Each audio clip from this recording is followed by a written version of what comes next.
Body language पे काम कैसे करें। देखिए,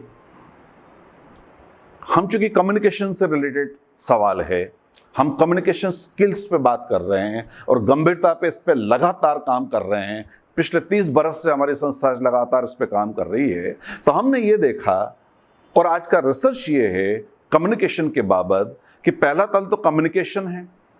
आपने बोला, मैंने सुना, मैंने बोला, आपने सुना। कम्युनिकेशन तो समाज में चल रहा है और इस कम्युनिकेशन के कारण ही समाज है।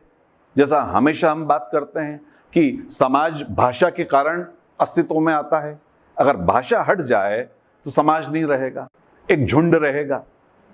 वो हो सकता है गायों का हो या भेड़ों का हो, लेकिन वो झुंड है, वो समाज नहीं है, क्योंकि उसमें संवाद नहीं है।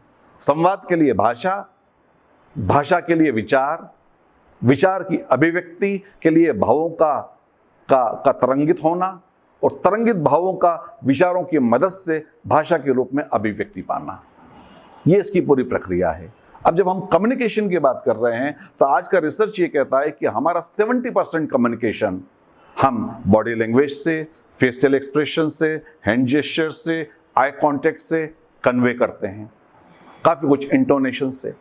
रिमेनिंग 30% मात्र, और ये 30% में बढ़ा के बता रहा हूं, 27 पॉइंट समथिंग है, इतना मात्र हमारा कम्युनिकेशन हम शब्दों से करते हैं।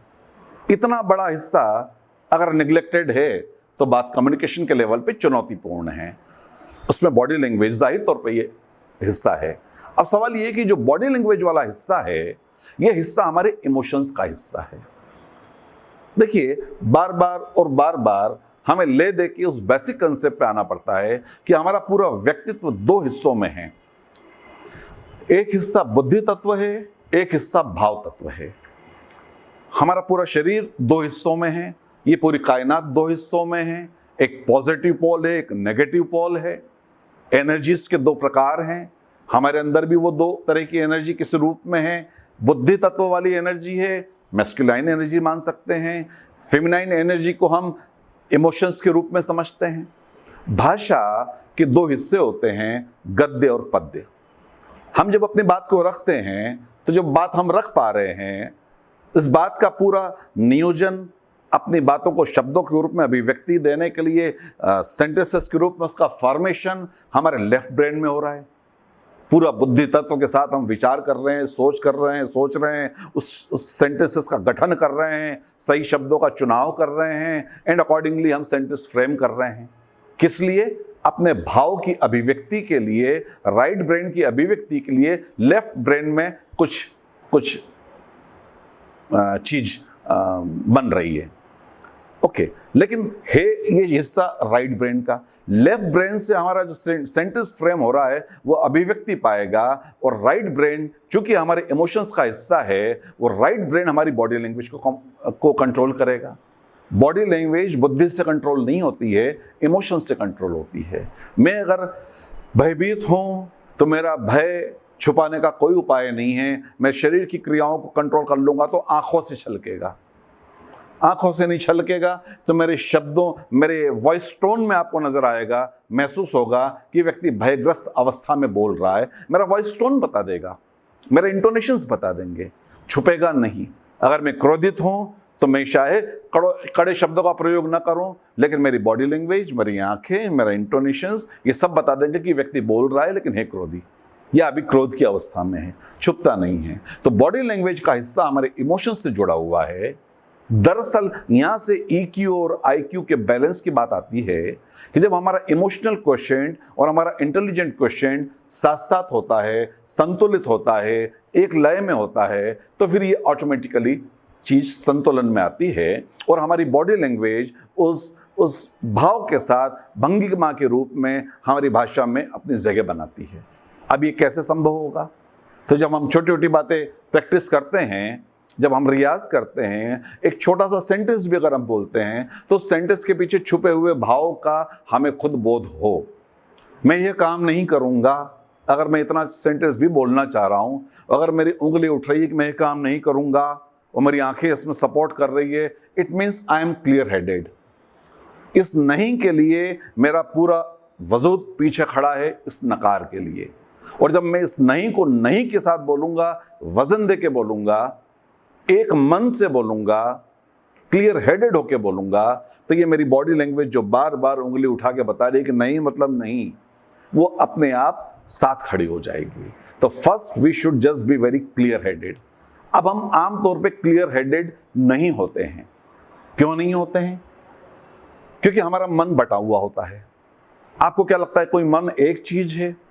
नहीं, मन की अलग अलग धाराएं हैं और मन की अलग अलग धाराएं अलग अलग दिशाओं में भाग रही हैं।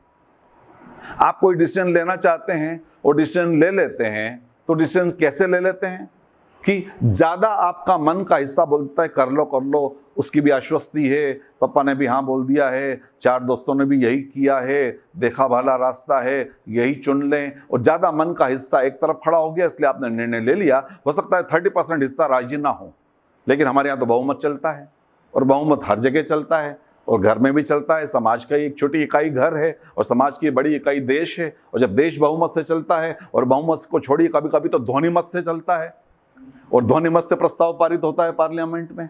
तो ध्वनिमत से जब प्रस्ताव पारित हो जाता है, तो हमारी मन की जो आवाज है, या जो मन की आवाजों में अलग अलग शोर हैं, वो शोर जहां ज्यादा हो जाता है, जिस हिस्से में, वो ध्वनिमत मान लिया जाता है। तो मन के शोर को थाम के निस्पंद मौन में अगर मन को देखते हुए कोई निर्णय होता है, तो एक मत का निर्णय, एक मन का निर्णय होता है। और जब उस निर्णय के साथ कोई अभिव्यक्ति होती है, तो भंगिमा अर्थात बॉडी लैंग्वेज ऑटोमेटिकली उसको सपोर्ट करने लगती है, वो अभिनय का हिस्सा नहीं होता। तो कहना क्या चाहता हूं, समाधान क्या है? समाधान ये है कि छोटे छोटे सेंटेंस से शुरू करो।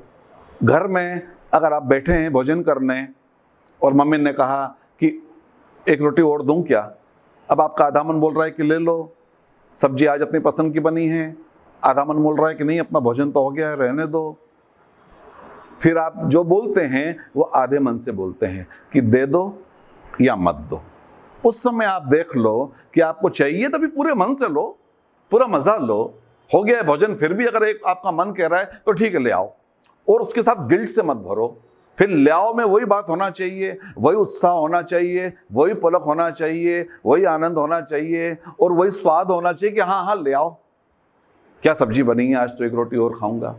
और अगर नहीं तो फिर नहीं साफ कि बिल्कुल मेरी पसंद की बनी है लेकिन मुझे नहीं चाहिए। नहीं मतलब नहीं, उस नहीं में तासीर लाओ। वो नहीं में तासीर भाषा से नहीं आएगी, हमारे बोध से आएगी, हमारे एक मन से आएगी। तो ये छोटा सा प्रयोग है जो भोजन के समय हम कर सकते हैं, दोस्तों से बात करते समय कर सकते हैं। दोस्तों ने कहा सिनेमा चलें, आधा मन बोल रहा है हाँ, आधा मन बोल रहा है ना।